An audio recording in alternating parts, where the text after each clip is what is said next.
No BGP information has changed since the last video, but I want to show you this adjacency we're about to add just to check the whole deal with the weight attribute being advertised or not advertised from one router to another. We're going to add an external adjacency between routers 1 and 5. They're communicating right now over the 10110/24 network, and we're going to put router 5 in an AS of its own. So let's go ahead and bring the live equipment up, and you can see there's show IP BGP just to prove that I didn't do anything while you were gone to the route, and it still has a weight of 200, still being selected as best invalid, and also I just pinged at 10.115 just to make sure that we had connectivity. So we'll go in here and add that one now.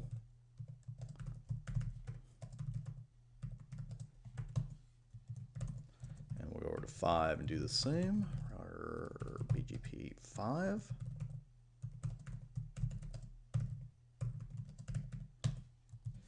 And we'll just wait for that to finish cooking. Shouldn't take long, and then we'll give it a few more seconds to check the BGP table. That's one thing, we're so used to instantaneous results, sometimes it takes a few extra seconds for that BGP table to be completely ready. But in a smaller one like this, we shouldn't have a problem. The reason I mention that in particular is that sometimes you'll run this to, say, a route that you just changed an attribute for and you cleared it and everything, and you don't see valid and best yet. Give it about 10 seconds and then run it again, because sometimes it does take a little extra time. In this case, there was no extra time necessary. We see the route, it is valid and best.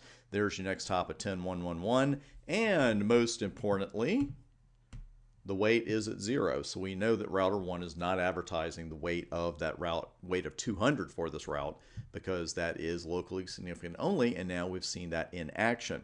So now we're going to wing it a little bit. I want to add a little extra info here for you.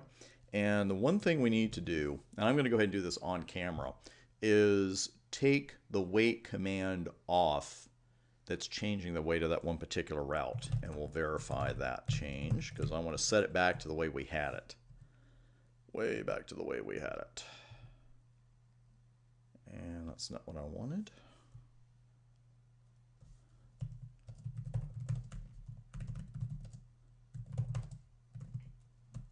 And that is. So I'm going to do a clear IP BGP soft in. Remember, if you do a clear like this and you're not getting the results you think you should, check the in and out, because that does catch you every once in a while. Show IP BGP, and you can see the weight is now set to 0 again. That weight statement is gone, and the path selection is back to the path through 123.2. The one thing I did do off camera is add a loop back to router 4, and it's loopback 44, there it is, and it's 44.444/32, and I'm going to add that to BGP now.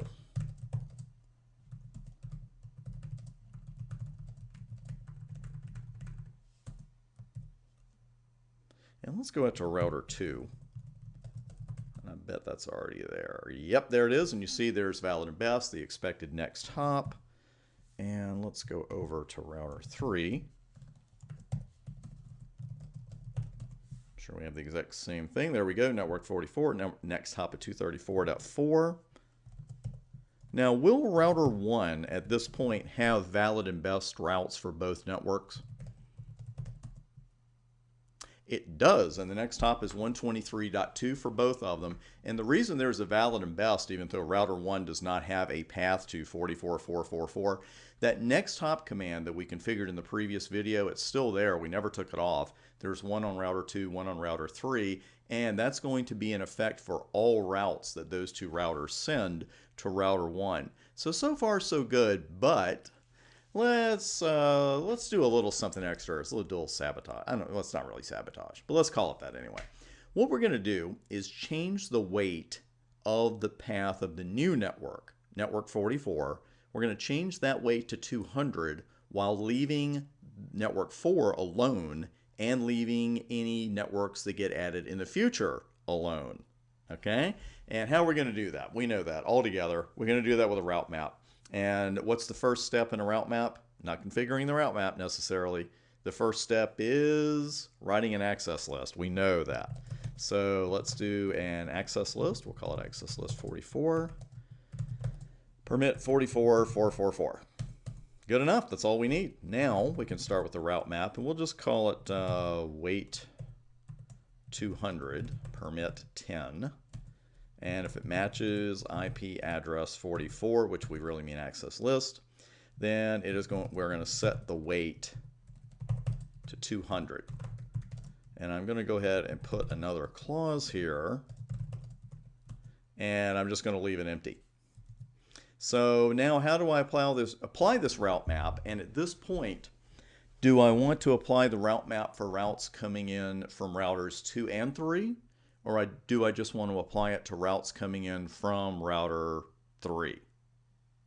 I just want to apply it to router 3, because if I apply this to both routers 2 and 3, the weight is going to change for network 44 from 0 to 200, coming both from routers 2 and 3, and we'll still have the same next hop path selection. And we want to change that. So what command are we going to use to apply this route map? So if we put route map right here, it's going to give you unrecognized command.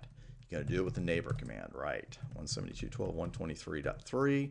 Now you can put your route map, and we called it weight 200. And of course, you've got to say in or out. We're going to say in.